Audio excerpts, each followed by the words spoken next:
आइए बात करते हैं भारत में प्रिजनर्स राइट से संबंधित सबसे महत्वपूर्ण केस के बारे में। 1977 में 3 साल के लिए एक नेशनल पुलिस कमीशन अपॉइंट किया जाता है और उसमें एक मेंबर होते हैं RF रुस्तम जी।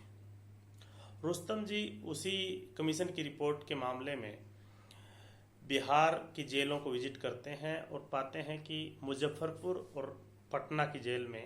ऐसे बहुत से अंडर ट्रायल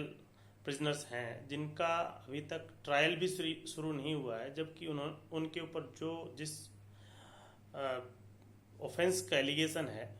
और उसकी जो पनिशमेंट है उससे ज़्यादा समय उन्होंने जेल में बिता लिया है। और वो अपनी रिपोर्ट इंडियन एक्सप्रेस में 2 भागों में जनवरी 1979 में छापते हैं। जब वो पब्लिश होती है तो उसके बाद दिल्ली के सुप्रीम कोर्ट के वकील कपिला हिंगोरानी उस रिपोर्ट को देखती है और उस रिपोर्ट को देखने के बाद उसे लगता है कि उसे इमीडिएटली जो प्रिजनर्स हैं अंडर ट्रायल प्रिजनर्स उसके लिए कुछ करना चाहिए। उस समय तक पब्लिक इंटरेस्ट लिटिगेशन का कुल मिलाकर कोई 1-2 बार जिक्र हुआ था सुप्रीम कोर्ट के जजमेंट्स में, लेकिन पब्लिक इंटरेस्ट लिटिगेशन तब तक ये कह सकते हैं शुरू नहीं हुई थी और ये पहली ऐसी पिटीशन थी। तो कपिला हिंगोरानी सोचती है कि अगर मैं जो अंडर ट्रायल प्रिजनर्स हैं जिनके बारे में उन रिपोर्ट्स में कहा गया है, तकरीबन 17 लोगों के बारे में बाय नेम उस रिपोर्ट में डिटेल्स होती हैं, तो वो सोचती है कि अगर मैं इसमें अगर उन सबसे एफिडेविट लूँगी और उनसे कांटेक्ट करूँगी तो हो सकता है मुझे और समय लगेगा। इससे बेहतर है मैं सुप्रीम कोर्ट में एक पब्लिक स्पिरिटेड पर्सन के रूप में मैं पिटीशन फाइल करती हूँ। तो वो क्या करती है कि वो अपना नाम भी यूज़ नहीं करती, नाम उन्हीं में से पिटिशनर्स के रूप में जो अंडर ट्रायल प्रिजनर्स होते हैं उनका ही नाम यूज़ करते हुए हुसैन नारा खातून एंड अदर्स, यानी कि टोटल वो 17 लोगों की लिस्ट होती है। पिटिशनर में 17 लोग वर्सेस सेक्रेटरी बिहार गवर्नमेंट, ये केस का नाम है। और जब वो फाइल करती है तो उसमें एफिडेविट उसके पास नहीं होता है। दूसरा, उसके पास और कोई भी डिटेल्स उस केस के बारे में नहीं होती है सिवाय इंडियन एक्सप्रेस की रिपोर्ट के जो पब्लिश हुई होती है। तो वो अपनी पिटीशन में जो भी डिटेल्स उसके पास उस रिपोर्ट के तहत होती है वो सब उसमें अपनी पिटीशन में डालने के बाद उसके साथ जो है वो उस न्यूज़ रिपोर्ट को अपेंड कर देती है। जब वो सुप्रीम कोर्ट की रजिस्ट्री में केस फाइल करने जाती है तो रजिस्ट्रार उस पर ऑब्जेक्ट करता है, लेकिन वो कहती है कि उसके पास केवल इतनी ही डिटेल है और वो इसी डिटेल्स के साथ उस केस को जो है बोर्ड पर लाए और जजेस के सामने लेकर के आए। उसके बाद वो केस जो है सुप्रीम कोर्ट में बोर्ड पे आता है, जिसको जस्टिस PN भगवती की बेंच देखती है। और PN भगवती पहली बार में ही, क्योंकि वैसे तो ये पिटीशन ऐसी होती है जो नॉर्मल जो सुप्रीम कोर्ट की पिटीशंस है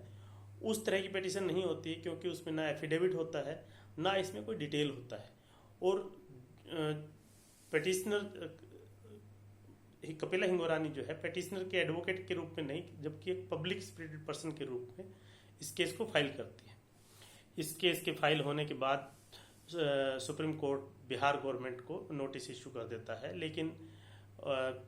बिहार की तरफ से कोई अपीयर नहीं होता है। उसके बाद जो है सुप्रीम कोर्ट में कई हियरिंग इस केस के मामले में होती है। इस केस में सबसे मेन जो 2 आउटकम रहे इस केस के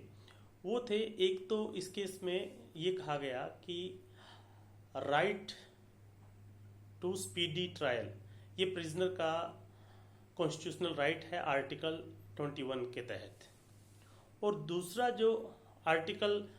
39A में जो लीगल एड की बात, फ्री लीगल एड की बात की गई है, जो है तो डायरेक्टिव प्रिंसिपल स्टेट पॉलिसी का पार्ट और इन्फोर्सिबल बाय लॉ नहीं है, लेकिन कोर्ट खुद उसमें प्रोएक्टिव अप्रोच लेते हुए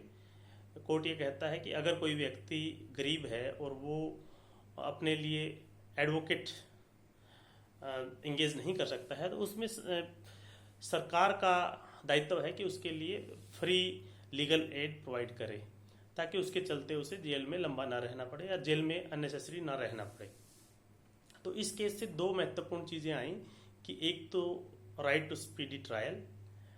और दूसरा जो है फ्री लीगल एड। इसके अलावा इस केस के चलते, क्योंकि वहाँ पर बिहार की जेलों में ऐसी सिचुएशन उस समय थी, एक तो ओवर क्राउडिंग, दूसरा ऐसा कि एक बड़ा हिस्सा जेल में जो कैदी थे वो अंडर ट्रायल प्रिजनर्स का था, और उसमें ऐसे लोग थे जिसमें हो सकता है उनकी जो है ऑफेंस जो उन्होंने किया हो वो 6 महीने या 1 साल की या 2 साल की सजा वाला हो, और हो सकता है वो 3 साल और 5 साल से जेल में बंद हो और उनका ट्रायल अभी तक शुरू भी नहीं हुआ हो। बहुत से लोग ऐसे भी थे जो महिलाएं, बच्चे या जिनको प्रोटेक्टिव कस्टडी के नाम पे रखा गया था। बाद में कोर्ट ने उनके लिए भी डायरेक्शन दी कि उनको शेल्टर या प्रोटेक्शन होम में रखा जाए, बजाय इसके कि प्रोटेक्टिव कस्टडी के नाम पे आप उसको जेल में रखें। इसमें जो 17 लोगों के नाम थे उनको इमीडिएटली जो है जेल से छोड़ने का आदेश दिया गया।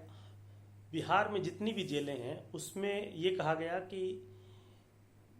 उसमें जो भी अंडर ट्रायल प्रिजनर्स हैं उनके बारे में डिटेल सुप्रीम कोर्ट को दी जाए, और उसमें ये बताया जाए कि कौन व्यक्ति कितने समय से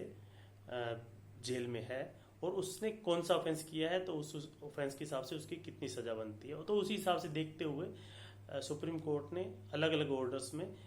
लोगों को, जो अंडर ट्रायल प्रिजनर्स थे, उनको जेल से छोड़े जाने के आदेश दिए। हालांकि इस केस में बिहार सरकार ने भी कोशिश की और प्रोएक्टिवली उन्होंने जो कर सकते थे सुप्रीम कोर्ट के जो ऑर्डर्स थे उनको कंप्लाई करने की भी कोशिश की, लेकिन एक दो जगह उसमें सुप्रीम कोर्ट ने ऐसे भी कहा कि जो हालात है बिहार की जेलों की वो बहुत अच्छे नहीं है, और इसके लिए डीजीपी को ऑर्डर्स भी उन्होंने किए। और उसके बाद एक स्टैंडर्ड गाइडलाइंस सुप्रीम कोर्ट ने अंडर ट्रायल प्रिजनर्स के स्पीडी ट्रायल के संबंध में और उनके रिलीज के संबंध में दी। इसके बाद भी कपिला हिंगोरानी ने ये कोशिश की, इसके चलते काफ़ी लोग जो अंडर ट्रायल प्रिजनर्स थे बिहार की जेलों में वो छूटे। उसके बाद कपिला हिंगोरानी ने उसका जो स्कोप है पीआईएल का इनलार्ज करने की कोशिश की कि ऐसा ही पूरे देश की जेलों में भी होगा, तो उनको भी नोटिस इशू किया जाए। इस पर सुप्रीम कोर्ट ने ज़्यादा इंटरफेयर करने से मना किया और कहा कि आप किसी भी जो दूसरे राज्य हैं उसमें से ऐसे कोई एक ही केस भी लेकर के आइए कि जिसमें ऐसा कोई कैदी हो जिसका जो जिस ऑफेंस में वो जेल में है उससे, और उसकी जो पनिशमेंट है उससे ज़्यादा टाइम से वो अंडर ट्रायल प्रिजनर के रूप में जेल में रहा हो।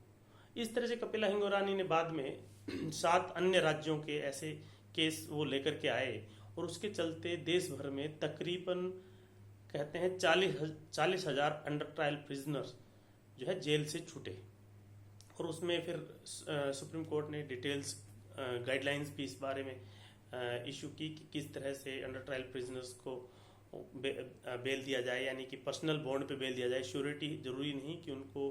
ऐसी वो सिचुएशन में हो कि उनको ऐसे श्योरिटी मिल सके और वो जो है उतना पैसा अपनी बेल के लिए दे सकें। तो इसलिए उनके लिए कोशिश किया जाए कि मिनिमम उनके ऊपर बर्डन हो, यानी कि फ्री लीगल एड उनको मिले, तो उनको एंगेजमेंट जो है फ्री में एडवोकेट मिल जाए और उनको पर्सनल बॉन्ड के बेस पे ही बेल दे दी जाए अगर पॉसिबल हो तो। जो अगर बहुत जैसे हीनियस क्राइम नहीं है तो उसमें कोई ज़रूरत नहीं है, लेकिन जो सिंपल जो ऑफेंसेस हैं छोटे मोटे तो उसमें अननेसेसरी उनको जेल में ना रहना पड़े। और ऐसा करते हुए 1995 में जो 1979 में जो केस शुरू हुआ वो 1995 में ख़त्म हुआ।